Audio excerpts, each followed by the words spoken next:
Biomass energy is a renewable source of energy na nanggagaling sa plants, food, agricultural waste, animal waste at iba pang organic materials. Ang mga materials na ito ay kino-convert into usable energy tulad ng heat, electricity, at fuel. Biomass energy is important because it helps reduce waste habang nagbibigay ng cleaner and more eco-friendly alternatives sa fossil fuels. Dahil renewable ang sources nito, malaking tulong ang biomass energy sa pagprotekta sa environment at sa pag-support ng sustainable future.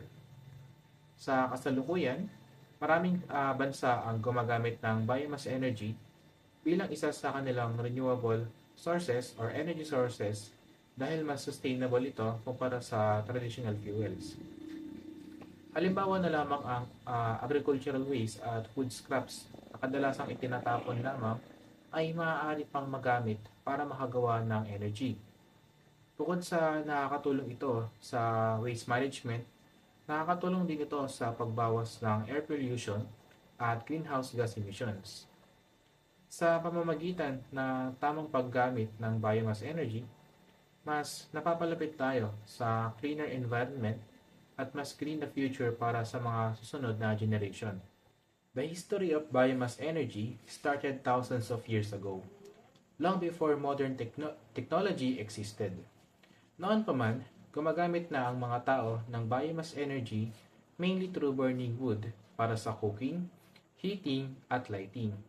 In fact, wood was considered one of the earliest sources of energy used by human in daily life. As civilizations developed, people continued using organic materials such as food, dried plants, and animal waste as fuel. These materials were important because they were easy to find and naturally available in the environment. During those times, biomass was one of the main energy sources before the coal, oil, and other fossil fuels became popular. Pagdating ng industrial age, mas naging dependent ang mundo sa fossil fuels dahil mas mabilis at mas powerful ang energy production nito. However, over time, people realized that fossil fuels can cause environmental problems such as pollution and climate change. Because of this, scientists and engineers started looking for cleaner and renewable alternatives. During the 20th century, modern biomass technology began to develop. Instead of simply burning wood, new methods were created to convert organic materials into electricity, heat, and biofuels more efficiently. Agricultural waste, food waste, and animal waste started being used as valuable energy resources instead of being treated as ordinary trash.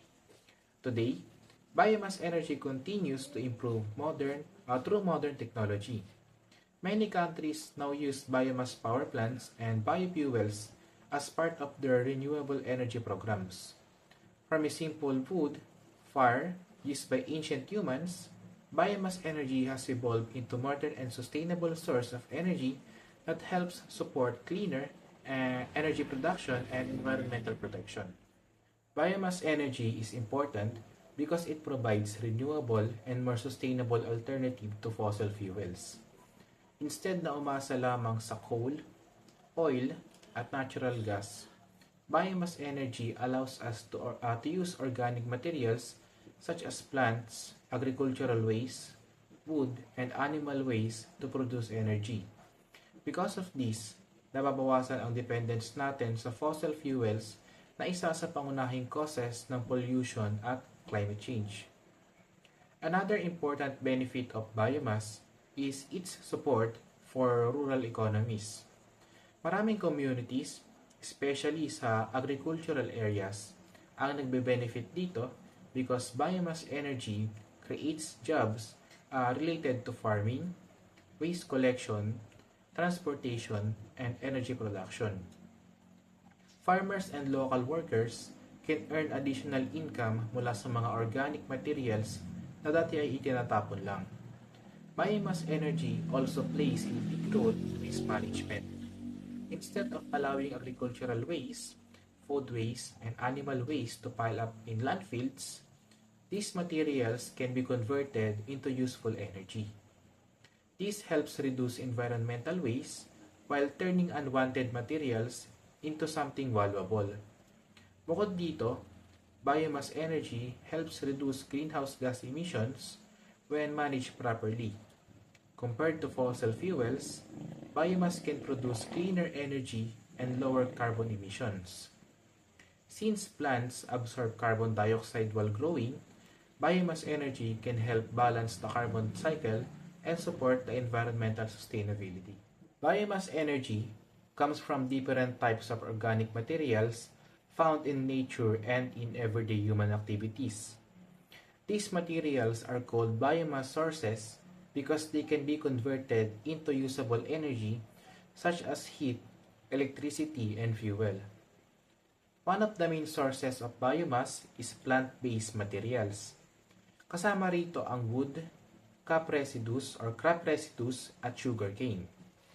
Wood has been used for thousands of years as a source of heat and energy, while crop residues tulad ng rice husk, corn stalks, or other agricultural waste can also be processed into biomass fuel. Sugarcane is another important biomass source because it can be converted into biofuels like ethanol. Another source of biomass energy is plant-based materials. This includes manure and animal waste coming from farms and livestock production. Instead na maging environmental waste, these materials can be processed to produce biogas, which can be used for cooking, heating, and electricity generation. Biomass can also come from municipal waste such as food waste and paper waste.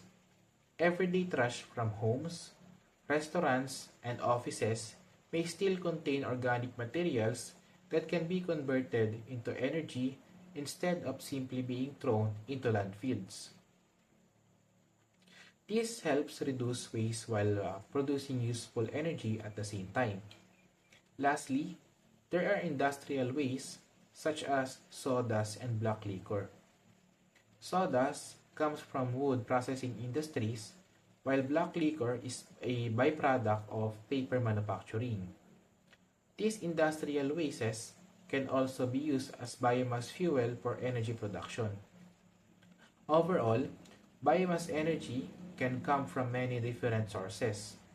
By using plant-based materials, animal waste, municipal waste, and industrial waste, biomass energy helps reduce waste and supports cleaner and more sustainable energy production.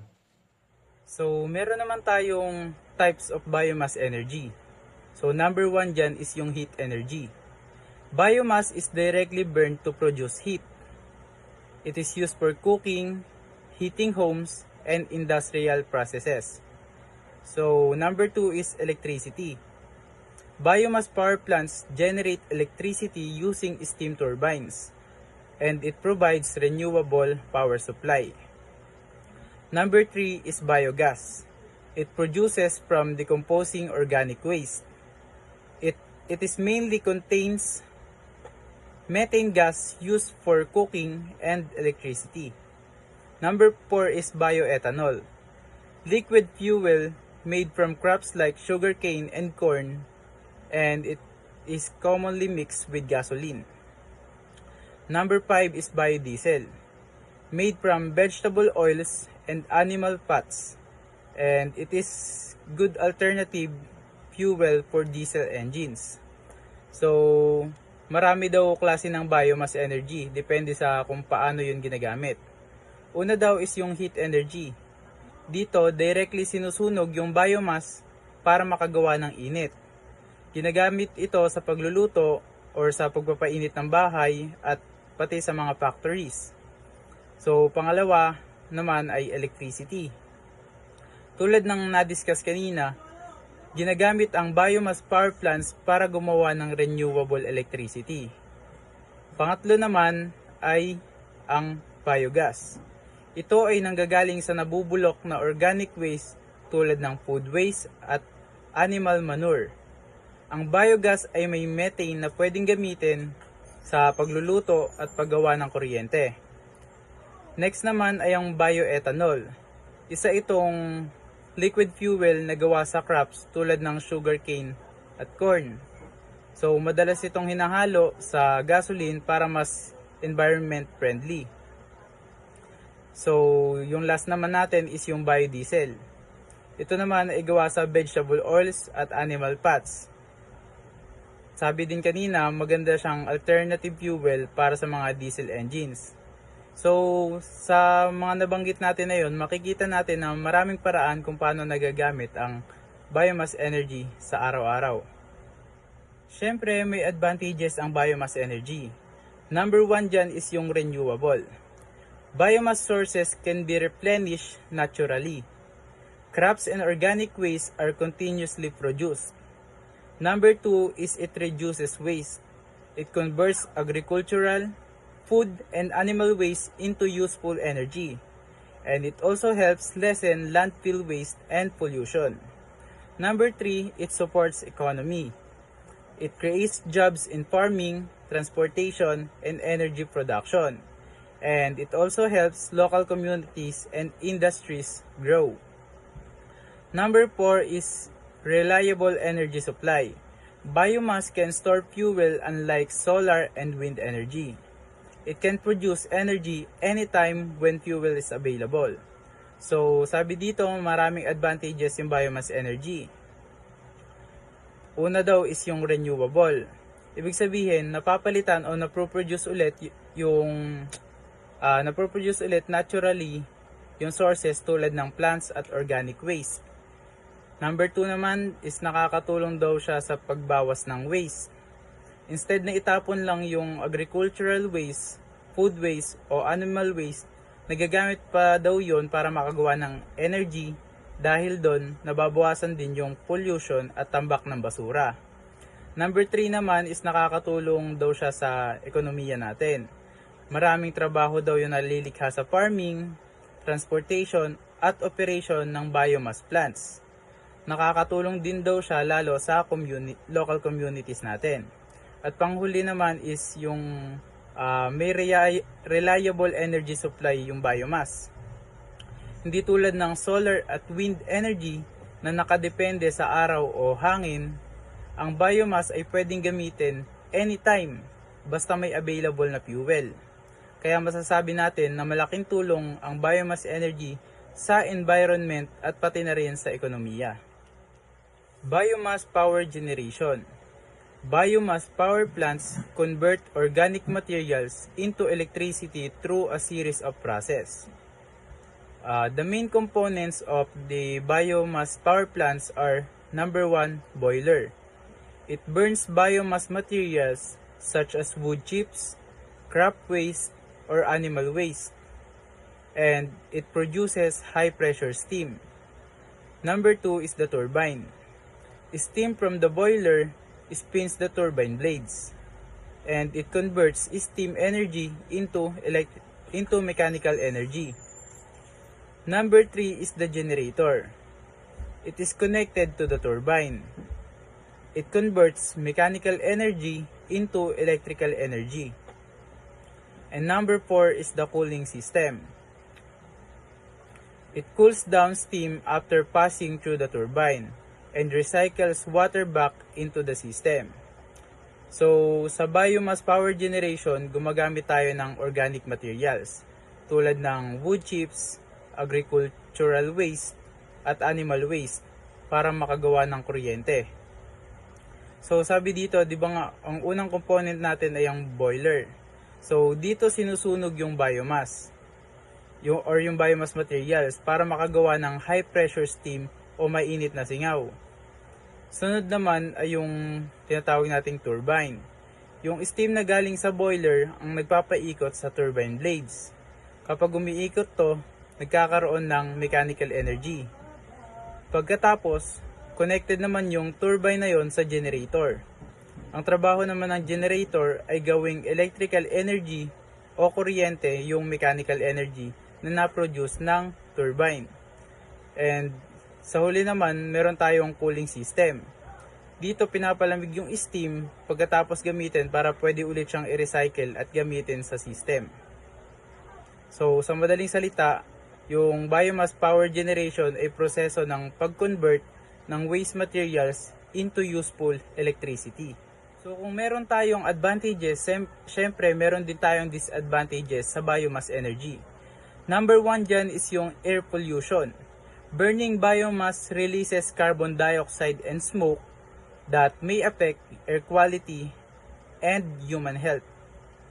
Number two is deforestation risk. Excessive use of wood biomass may lead to cutting too many trees, and it can damage ecosystems if not managed properly. Number three is the high transportation cost. Biomass materials are bulky and heavy. Transporting them to power plants can be so expensive. So, dito sa disadvantages natin, una daw dito is yung air pollution. Kapag kasi sinusunog yung biomass natin, naglalabas siya ng carbon dioxide. At yung naglalabas siya ng carbon dioxide at usok na pwedeng makaapekto sa air quality at kalusugan ng tao pag nalanghap siya. So, number 2 naman is yung deforestation risk. Kapag sobra yung paggamit ng wood biomass, maaaring magdulot ng sobrang pagputol sa puno. Kapag hindi maayos yung management, maapektuhan ang forest at ecosystems. So, kapag kasi nagputol tayo ng maraming puno, marami pang possible na mangyari. Una dyan is yung landslide, tapos yung malawakang pagbaha. So, kailangan talagang i-manage yung sa pagkuha natin ng magiging fuel para sa biomass plants natin. So, number 3 naman is yung high transportation cost. Sabi kasi, 'di ba yung yung biomass materials daw are bulky and heavy. Ibig sabihin, mabigat at malalaki yung mga materials na yon. Kaya mas mahal at mahirap i-transport papunta sa power plants. So, dahil sa mga factors na yon or sa mga disadvantage na to, mahalaga na magkaroon ng proper management at sustainable practices para mas maging safe at effective yung paggamit ng biomass energy. Types of biomass feedstock. Magsimula tayo sa kung ano ang kinakain or ginagamit ng ating mga power plants. Ang tinatawag nating feedstock, hindi lang ito basta-basta basura. Nahati ito sa 5 pangunahing kategorya. Una nga dito yung woody biomass. Ito ang pinakamatandang source, kasama rin dito ang mga kahoy mula sa kagubatan, chips at sodas. Napakalakas ng energy density nito, kaya madalas itong ginagamit sa malalaking broiler. Next is agricultural biomass. Dito sa atin, napaka-abundant ito. Halimbawa nito yung mga rice husk, yung iba na galing sa palay. Next is corn stover at sugarcane. Imbis na sunugin lang sa bukid, maaari natin itong gamitin bilang or gawin bilang kuryente. Next naman yung energy crops. Ito ay ang mga halamang sadyang tinatanim para gawing fuel. Yung halimbawa nga nito yung switchgrass o miscanthus. Mabilis silang tumubo at hindi nangangailangan ng masyadong maraming pataba or abono. Next naman yung organic waste. Yung organic waste, ito yung mga household waste, food scraps, yun. At yung mga dumi ng hayop. Sa pamamagitan nun, nababawasan natin yung mga basura sa landfill. At habang nakagawa tayo ng energy. Next is algae biomass. Ito na yung futuristic na approach. Ang mga lumot or algae ay mabilis tumami. At kayang mag-produce ng biofuels nang hindi gumagamit ng malalawak na lupain. Biomass energy conversion methods. Ngayon, alam na natin ang feedstock. Paano natin ito gagawing enerhiya? Meron tayong 5 pangunahing pamamaraan or conversion methods. Una dito yung direct combustion. Pangalawa, gasification. Next is pyrolysis, anaerobic digestion, fermentation. Bawat isa rito ay may kanya-kanyang process. Depende kung ano ang gusto nating maging output. Kuryente ba or init or liquid fuel.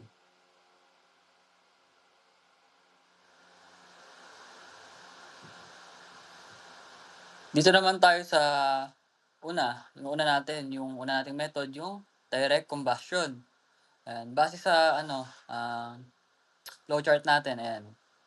Ang pinakasimpleng paraan yan nga daw yung direct combustion. Parang nagisigalan tayo dito, pero sa industrial scale.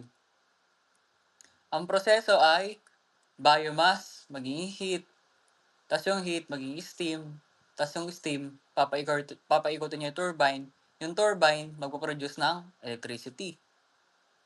Dito, ayan, susunugin ang biomass para makabuo ng matinding init. Ang init na ito ay magpapakulo sa tubig para maging high pressure steam. Ang steam na ito, yun naman yung magpapaikot sa mga turbines. At yung turbines naman, ang magpapatakbo ng generator para makapag-produce ng kuryente. Ito ang basehan ng karamihan sa mga biomass power plant sa mundo.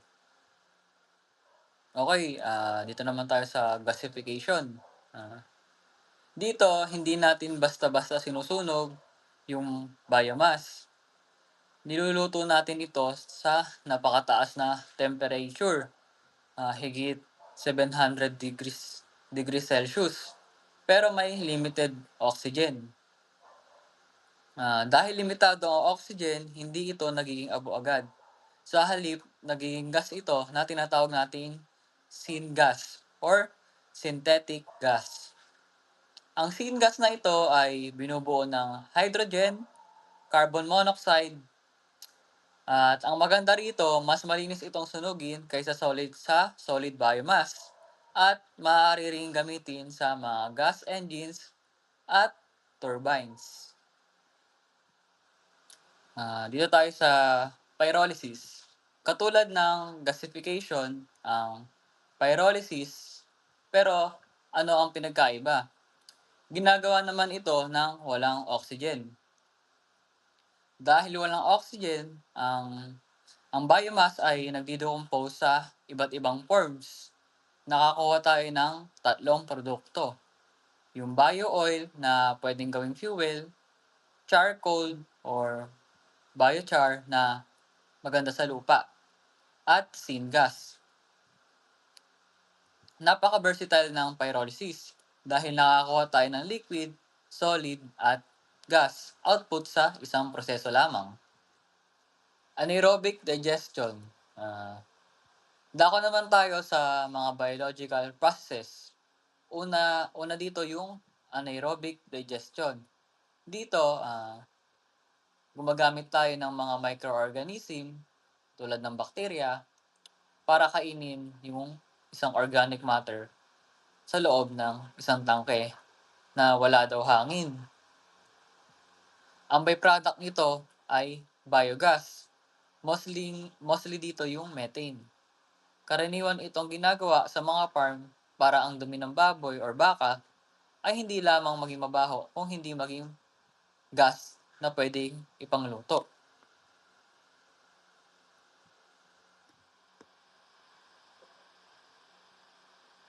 Okay, dito naman tayo sa fermentation.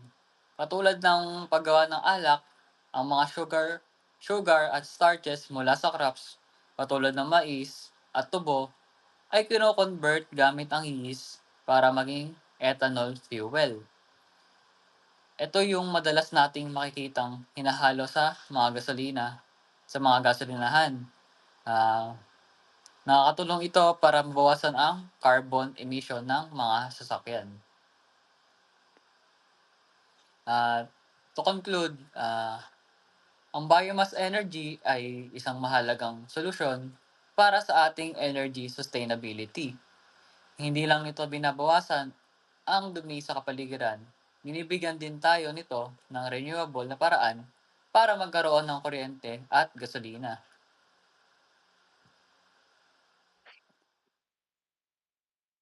Now, let's discuss all about biomass energy. Pag-usapan natin ah, kung ano ba yung environmental impact niya, compare it with fossil fuels, and also compare it with other renewable energy sources like solar and wind energy.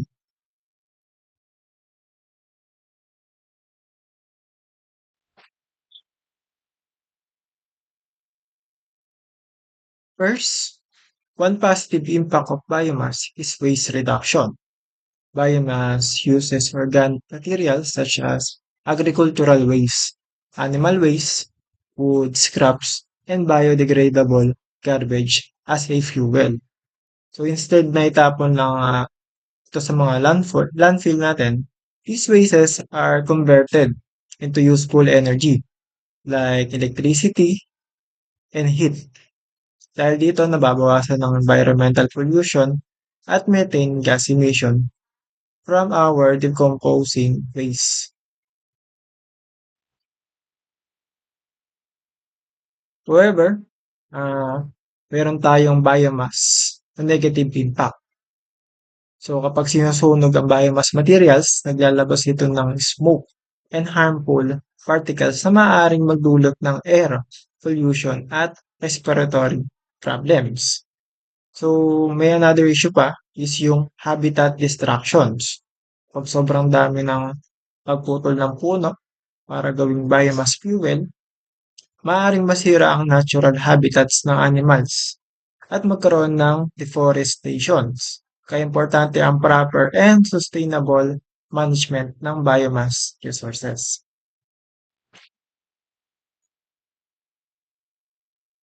Next, let us compare biomass and fossil fuels. Biomass is considered renewable because it comes from organic materials that can naturally grow again over time. On the other hand, fossil fuels such as coal, oil, and natural gas are non-renewable because they take millions of years to form. In this term, uh, environmental impact, biomass generally produces lower greenhouse gas emissions compared to fossil fuels. And carbon dioxide na nire-release ng biomass ay partly balanced dahil ang halaman ay sumisipsip din ng carbon habang lumalaki. Samantalang ang fossil fuels ay naglalabas ng malaking amount ng stored carbon na nakakadagdag sa global warming and climate change. But despite that, fossil fuels are still more efficient and provide more stable energy supply. Biomass requires continuous fuel supply and proper management para maging effective.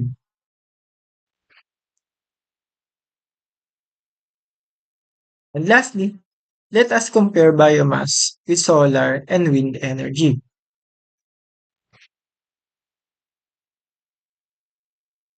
Ang biomass ay may advantages dahil kaya nitong mag-produce ng stable at tuloy-tuloy na energy as long as may available tayong fuel materials. At hindi ito masyadong dependent sa weather conditions, kagaya ng ating solar and wind energy. Samantala, ang solar energy ay dependent sa sunlight at ang wind energy naman ay depende sa lakas ng hangin. Kapag maulan o mahina yung hangin natin, bumababa ang energy production nila. However, mas cleaner ang solar and wind energy dahil halos wala silang air pollution during operations. Biomass still involves in combustion, kaya may emission pa rin itong nalalabas. Overall, biomass is reliable and renewable energy source, while solar and wind are cleaner but more weather dependent alternatives. So in conclusion, biomass is an important renewable energy source that helps reduce waste and provides stable energy. However, it also has a environmental challenges such as smoke pollution and habitat destruction if not managed properly. Compared to the fossil fuels, biomass is more eco-friendly. And compared to solar and wind, it is more reliable in terms of continuous energy production. So, global biomass energy use. So sa global perspective, malaki yung role ng biomass energy lalo na sa electricity generation, heating at even transportation through biofuels.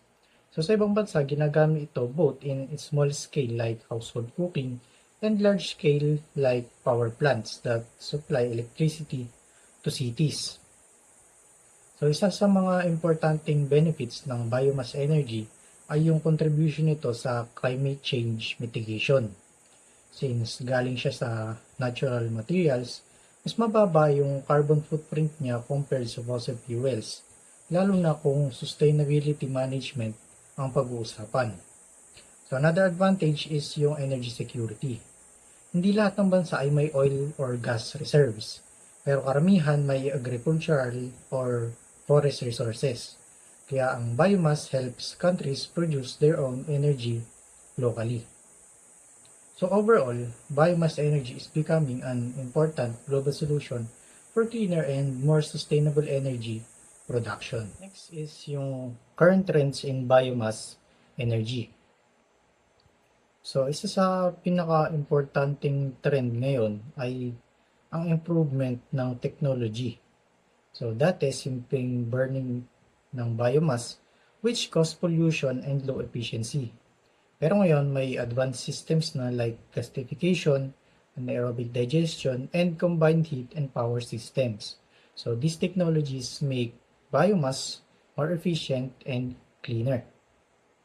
So another big trend is the rise of biofuels. Ito yung fuels like ethanol and biodiesel na ginagamit sa transportation. Instead of gasoline or diesel, some vehicles now use biofuels to reduce carbon emissions. So malaking opportunity siya especially sa agricultural countries. Next is waste to energy management. Instead of itapon lang yung mga organic waste, ginagawa siyang energy. For example, food waste, crop residues, and even industrial waste can be converted into electricity or fuel. So dalawang problema yung solve: waste management and energy production. Also, governments are playing a big role. Maraming countries ang nagbibigay ng incentives and policies to support renewable energy including biomass. Dahil dito, mas dumadami ang investments and projects worldwide. However, may challenges din. Isa na dito yung sustainable sourcing ng biomass. Kailangan siguraduhin na hindi nasisira yung environment habang kinukuha yung mga raw materials. So, in summary, biomass energy is continuously improving and expanding because of technology, government support, and increasing demand for clean energy. Biomass in developing countries. So in developing countries, biomass energy plays a very important role sa daily life ng mga tao. So maraming rural communities ang umaasa sa biomass for cooking and heating. Common sources include firewood, charcoal, crop residues, and animal waste. So dahil limited ang access nila sa electricity or sa LPG, yung ibang areas, biomass becomes most accessible and affordable option. Aside from household use, biomass also supports local livelihoods. Farmers can sell agricultural waste and small businesses depend on biomass for production processes. So it also contributes to the local economy. Pero may mga challenges din. Traditional biomass use, especially open burning, can cause indoor air pollution. This can lead to health problems, especially for women and children who are exposed daily. Another issue is deforestation. If wood is not harvested sustainably, maaari itong magdulot ng environmental damage. So dahil dito, maraming programs ang nagpo-promote ng improved cook stoves and biogas systems. These technologies make biomass use cleaner and more efficient to reduce smoke and fuel consumption. Also, biomass helps in energy access. Sa mga remote areas, instead of building expensive power lines, small biomass systems can provide electricity locally. So overall, biomass is very important in developing countries because it is accessible, affordable, and locally available. But it must be used responsibly and sustainably. So ngayon, titingnan naman natin yung ilan sa largest biomass power plants sa buong mundo at kung paano nila pinapakita yung kaya ng biomass energy na mag-provide ng large-scale electricity production. So unahin natin yung Drax Power Station sa United Kingdom. So ito yung isa sa pinakamalaking biomass power plant sa mundo. Meron siyang capacity na around 2,595 megawatts. So originally, coal power plant siya, pero na-convert into biomass gamit ang wood pellets. Ibig sabihin, instead na coal ang fuel, renewable biomass na ang gamit, which is a big step toward a cleaner energy. Next naman ay ang Iron Bridge Power Station. May capacity siya na around 740 megawatts and gumagamit din ng wood pellets. Although retired na siya ngayon at na-demolish, naging importante example siya kung paano pwedeng i-convert ang coal plants into biomass facilities. Sunod ay ang Thiess Renewable Energy Plant sa United Kingdom din. So this plant was designed to generate around 299 megawatts gamit ang wood chips at wood pellets. So kahit may delays at cancellation sa project, pinapakita niya na may malaking potential ang biomass investments sa modern energy systems. So sa Finland naman, meron silang Alholmens Craft Power Plant na may capacity na 265 megawatts. So gumagamit ito ng forest residues and isa sa mga advantage niya ay ang combined heat and power system, meaning nagpo-produce siya ng electricity and heat at the same time, kaya mas efficient. So next is yung Netherlands.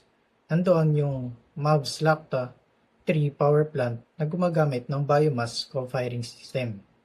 Ibig sabihin, pinagsasabay niya yung biomass at fossil fuels para mabawasan yung emissions habang ginagamit pa rin yung existing power infrastructure.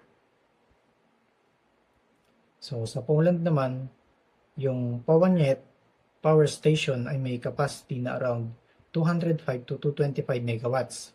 So gumagamit din siya ng wood chips at agricultural waste at isa sa mga halimbawa ng large-scale biomass co-firing sa Europe. So sa Canada, meron silang Atikokan Generating Station na may capacity na around 205 megawatts. Ito ay kilala bilang isa sa pinakamalaking 100% biomass-fired power plants sa North America. At gumagamit lang din siya ng wood pellets bilang fuel. So sa Belgium, ang Rodenhausen Power Station ay gumagamit ng wood pellets bilang biomass at fuels at bahagi ng transition ng Europe sa pagpunta sa renewable energy systems. So sa Finland ulit, merong ang Kumijärvi 2 power plant na may capacity na around 160 megawatts. Kilala ito sa paggamit ng SRF at RDF biomass fuels na mga processed waste materials, kaya nakakatulong din ito sa waste management. At sa United States, meron ang Ashdown Paper Mill Power Plant na gumagamit ng black liquor biomass, isang byproduct ng paper industry, para makapag-generate ng around 157 megawatts ng electricity. So overall, makikita natin na ang biomass power plants ay hindi lang small-scale solution. From Europe to North America, ginagamit ito sa large-scale industrial level para mag-produce ng renewable energy habang tumutulong din sa waste reduction at emissions control. Ibig sabihin, biomass is not just an alternative energy source, it is already a major part of global energy transition toward cleaner and more sustainable power systems. So pag-usapan naman natin ngayon yung future biomass energy. There are algae, biofuel, hydrogen production, and carbon negative biomass. Algae biofuel. Algae biofuel is a type of renewable energy that comes from algae, which are tiny water plants. This algae can produce oil inside their cells, and this oil can process and convert into fuel for cars, airplane, and ships. In simple term, parang plant-based fuel, pero galing sa tubig instead of land crops. So, one big advantage of algae is that it's grow very fast compared to traditional crops like corn or sugarcane. Algae can multiply in a much shorter time. It's also does not need large farmland. So, hindi siya nakikipag-compete sa food production. Another important benefits nito is that algae can absorb carbon dioxide while it's grow. So habang malaki siya, it's help to reduce greenhouse gases in the atmosphere. This make is a promising renewable energy source that is both efficient and very eco-friendly. So in short, algae biofuel is clean energy from water plants na nakakatulong para sa climate change. So next is the hydrogen production from biomass.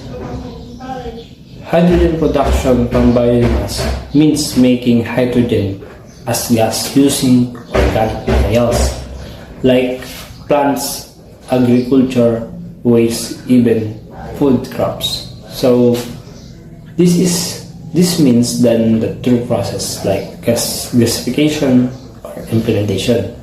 Sa madaling salita, we are turning natural waste into clean fuel.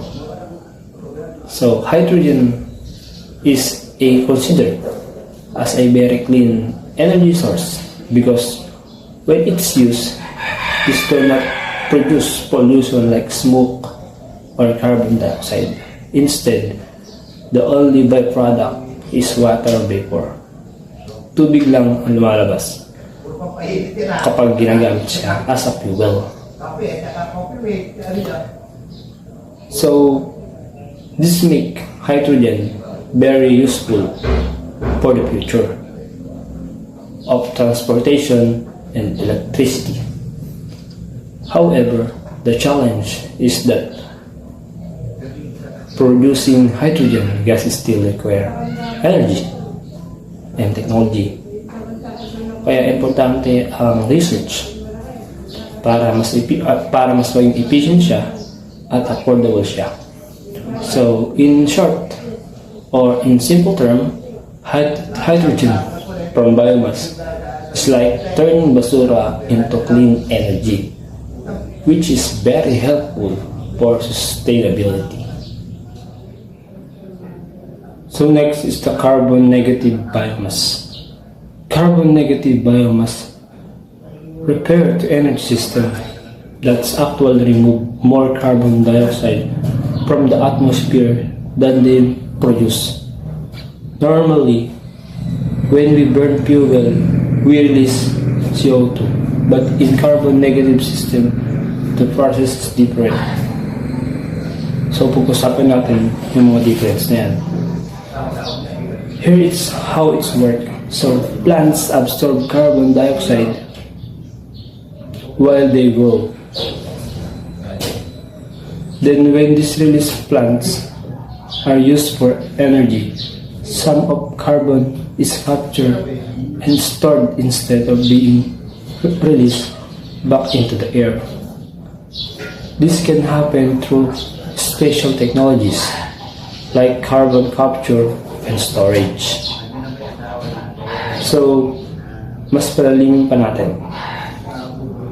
Because of this, the overall effect is negative carbon emission. Meaning, mas maraming carbon ang natatanggal kaysa nilalabas. This helps fight climate change in a stronger way compared to regular renewable energy. So, sa madaling salita, at para mas maawa natin, parang double cleaning ng atmosphere. Kumukuha ng carbon habang tumutubo ang halaman at kinukuha ulit ang carbon habang ginagamit ito sa energy production. That's why carbon negative biomass is very important for a cleaner future. So pag-usapan naman natin yung biomass and climate change. So biomass is a type of renewable energy that comes from organic materials like plants, crops, at animal waste. So basically, galing daw siya sa mga natural materials na once living or currently living. Kaya mas pwede silang mapalitan over time. So instead of depending only on fossil fuel like coal, oil, and natural gas, biomass give us another option for producing energy. Parang alternative solution siya na mas sustainable and environmental friendly. So, bigyan natin ang importante. One important things about biomass is that can help produce greenhouse gases emission. So, ibig sabihin, kapag tama ang paggamit, mas nababawasan yung harmful gases na nagko-contribute sa climate change. So, this also a natural carbon cycle involves.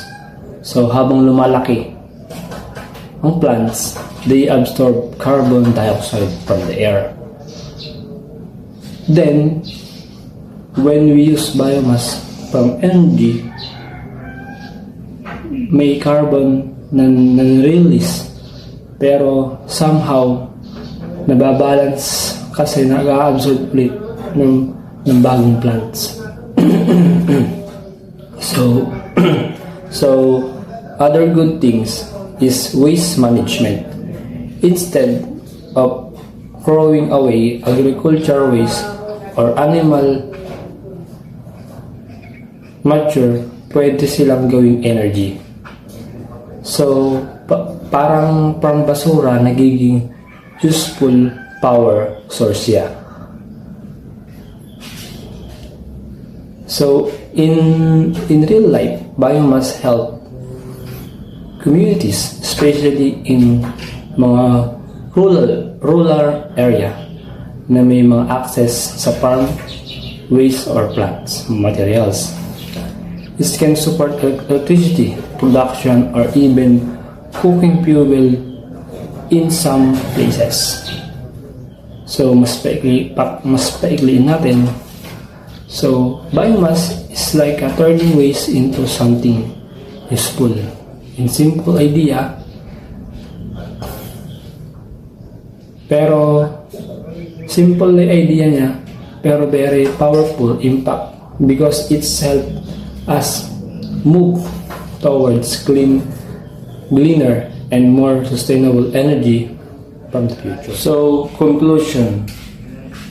Biomass supports renewable energy goals and waste reduction from converting organic materials like plants, wood, and agricultural waste into usable energy. So basically, imbes na itapon or sunugin lang yung mga waste na ito yung ginagamit natin sila para sa power. This process help reduce the amount of waste that would otherwise be thrown away to burn, lowering environmental pollution. So, ibig sabihin, mas konti ang basura sa paligid at mas less din ang harmful smoke or emission sa environment. At the same time, biomass provides a renewable source of energy because these organic materials can be replaced over time, meaning since plants can grow back and agricultural waste is continuously produced, hindi siya naubos like fossil fuel. As a result, biomass play an important role in creating a more sustainable and environmentally friendly energy system. So, sa madaling salita, malaking tulong siya para sa mas malinis na energy future and for protecting the environment. So, in other terms, biomass is an important renewable energy source that help us solve two problems at the same time: energy production and waste management. In terms, organic materials nga siya galing like plants, wood, at agriculture waste and useful energy instead of letting them go to waste, causing pollution. So, because these materials can be replaced over time, biomass is considered as a sustainable and eco-friendly. So, ibig sabihin, hindi nga siya nauubos agad, and it supports a continuous energy cycle. So, in short, or overall, biomass play a big role in building a cleaner, greener, and more sustainable energy future. It shows na kahit simple organic waste ay pwede palang maging powerful solution for environmental protection and energy needs.